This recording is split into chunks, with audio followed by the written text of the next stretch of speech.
Jeng jeng jeng jeng jeng jeng jeng jeng jeng jeng jeng jeng jeng.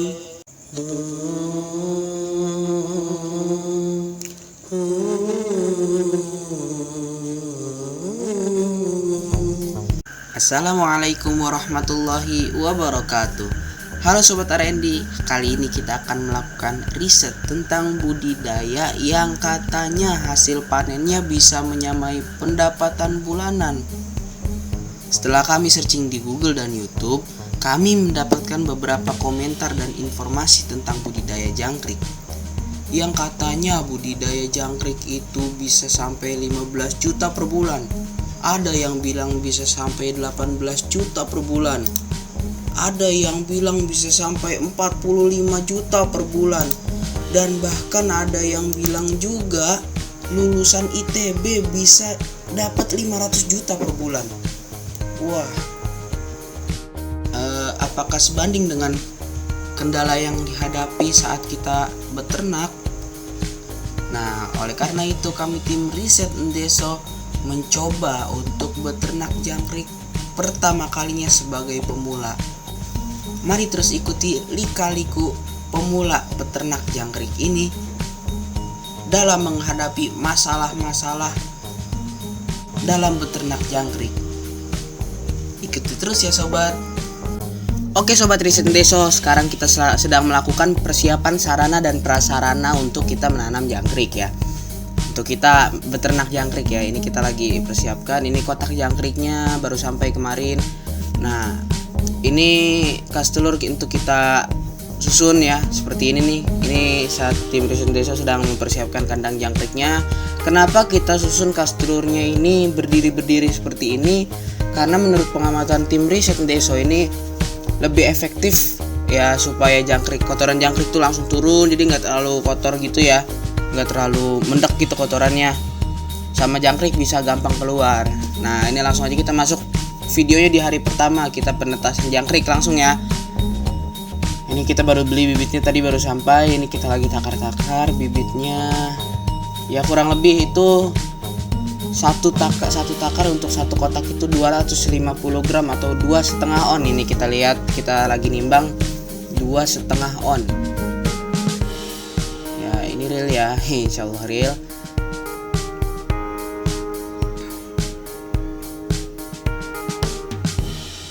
Oke, 256 gram di sini ya, kurang lebih 250 gram. Ya kurang lebih ya segitu ya, karena kita yang nggak bisa tepat juga. Susah buat tepatnya ya, karena telur jangkrik itu banyak banget dan kecil-kecil. Nah ini udah masuk lagi kita ke hari kedua sejak menetas. Hari kedua sejak menetas ini si jangkrik, nah ini dia si jangkriknya udah pada mulai jalan-jalan. Nah jangkriknya ini yang baru menetas tuh warnanya baru putih-putih tuh ya. Kita bisa ngelihat sama-sama di sini, kita bisa lihat sama-sama warnanya masih transparan gitu loh, kayak bayi jangkrik lah. Itu yang item-item mungkin yang udah menetas dari kemarin itu udah menetas duluan, karena pada saat kita tanam ini bibitnya, kita taruh ini bibitnya di sini, itu sudah hampir 10% ya menetas semua. Udah hampir 10% menetas. Nah, kalau ini kita kasih yang ini kita kasih apa namanya, pelepah pisang ya, kedebong pisang, daun pisang. Kenapa? Buat sarana dia minum, buat sarana si jangkrik ini minum. Nah ini ketika kita lakukan penyemprotan ya, ternyata ada kesalahan. Kita semprot sehingga kita menggunakan metode spray yang biasa dilakukan ya kepada bayi jangkrik. Tapi sayangnya kita spray ini malah menggenang gitu, bayi jangkriknya pada mati. Jadi menurut kami tim riset Deso, menurut pengamatan yang ini sebaiknya jangan lakukan metode spray atau jangan kita langsung semprot begitu aja. Oke? Nah ini kita lihat tuh, ini jangkrik-jangkriknya, aduh blur ya. Nah ini udah masuk hari kelima, karena di hari ketiga, di hari keempat itu tidak ada perubahan yang signifikan. Jadi langsung aja kita skip ke hari kelima. Nih hari kelima kita lihat masih kita kasih penghangat, masih kita kasih kain seperti ini karena masih banyak sekali jangkrik yang belum menetas. Nah, dan setelah kita searching dan kita tanya kepada para ahli, katanya kalau begitu masalahnya adalah kurang hangat ya, kurang hangat. Mungkin karena cuaca di sini juga agak dingin ya. Oke, kita lihat itu jangkrik-jangkrik. Kita lihat lebih jelas lagi, masih pada kecil-kecil banget ya, masih banyak juga jangkrik-jangkrik yang transparan tadi.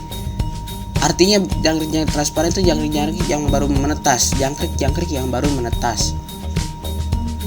Oh ya, ngomong-ngomong Sobat Recent Deso, kita punya 5 kotak di sini. Ada 4 kotak yang akan kita lakukan pengamatan. Kita akan update lagi pengamatan apa yang akan kita lakukan nih. Sekarang kita dari hari pertama sampai hari ke-7 masih kita lakukan penetasan ini, karena masih banyak sekali jangkrik yang belum menetas. Ini kita lihat telurnya pun masih rame banget. Ini dia sobat, kita tiup-tiup supaya nyebar, nggak tahu bener apa salah.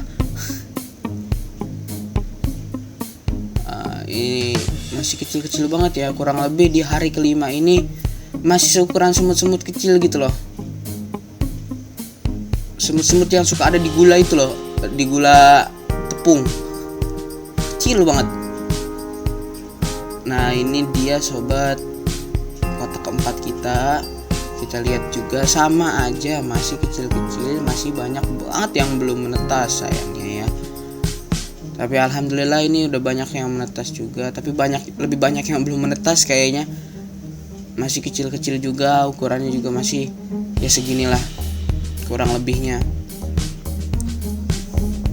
Ya nanti akan kita lakukan pengamatannya tentang makanannya, dan kita akan bandingkan hasilnya. Dari modal itu kita sesuaikan makanannya, ada yang dengan pur, ada yang dengan dedak, ada yang dengan rumput, full rumput.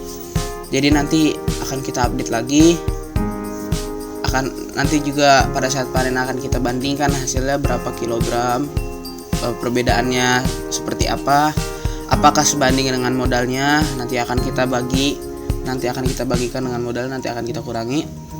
Yang manakah yang setelah kita lakukan penelitian ini hasilnya lebih menguntungkan? Kita gunakan pelepah pisang ini, untuk sarana dia minum ya. Nah ini dia di hari ke-6 setelah menetas. Kita dokumentasikan lagi beberapa hari yang lalu ya. Oh ya, di hari ke-6 ini kita kasih eceng gondok untuk sarana dia minum juga. Karena eceng gondok ini hidupnya di air ya tuh. Ini jangkriknya banyak berkumpul di akar. Akar ini banyak air ya tadinya. Jadi si jangkrik ini suka ngumpul di sumber-sumber air gitu loh. Si jangkrik ini suka ngumpul di sumber-sumber air gitu sobat R&D.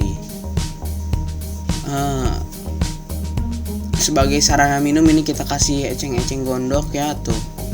Eceng gondok banyak dikali. Tuh ya, kita lihat jangkriknya pada minum.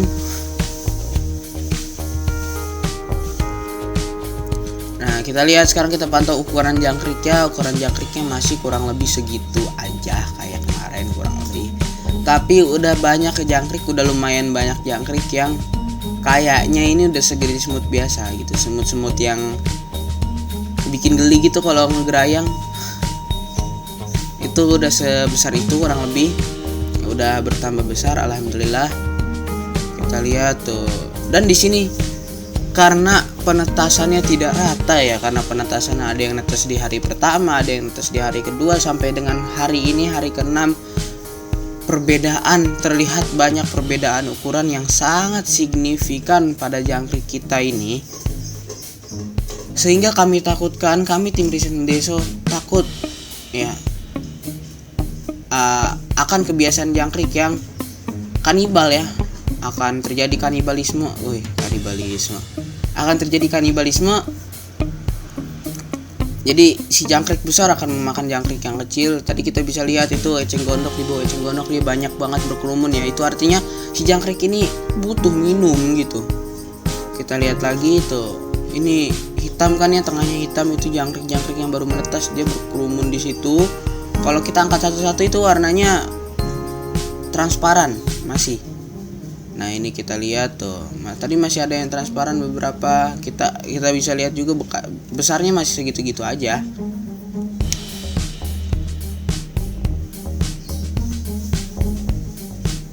Oke, ini tuh kita bisa lihat ya, Sobat Riset Ndeso, ini di hari ke-7. Di hari ke-7 kita bisa lihat jangkrik ini udah mulai berkembang, udah mulai terlihat perubahan gedenya ini hari ke-7 setelah penetasan. Tuh, kita udah bisa lihat perubahan ukuran yang lumayan signifikan di jangkrik-jangkrik ini. Hati-hati ya, jangan ketukar sama semut sama jangkrik itu musuh. Kita bisa lihat lagi nih di sini tuh, udah lumayan gede-gede, udah kelihatan ya titik-titik jangkriknya ini. Kemarin kan belum kelihatan ya, udah lebih signifikan kelihatannya. Dan lebih terlihat lagi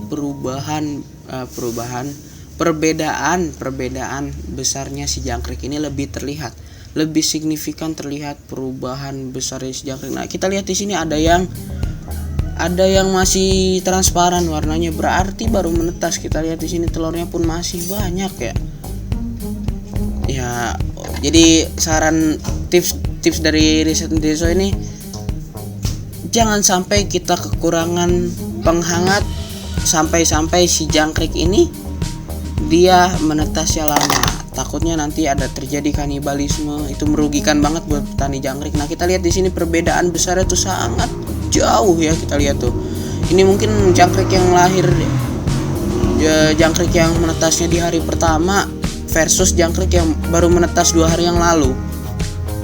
Tuh yang putih-putih yang masih transparan. Oke Sobat Riset Ndeso, sekian pengamatan kami minggu ini. Tetap ikuti kelanjutannya karena kita insya Allah akan tetap update sampai jangkrik-jangkrik ini panen, dan akan terus melakukan pengamatan yang insya Allah bermanfaat sampai kita dapat teknik terbaik dalam budidaya jangkrik. Terima kasih telah menonton channel kami. Jangan lupa subscribe karena subscribe itu gratis Sobat. Juga share video ini jika menurut Anda bermanfaat. Juga like jika Anda menyukai video ini. Serta jika ada kritik dan saran silakan komen di bawah. Sekian dari kami. Wassalamualaikum warahmatullahi wabarakatuh.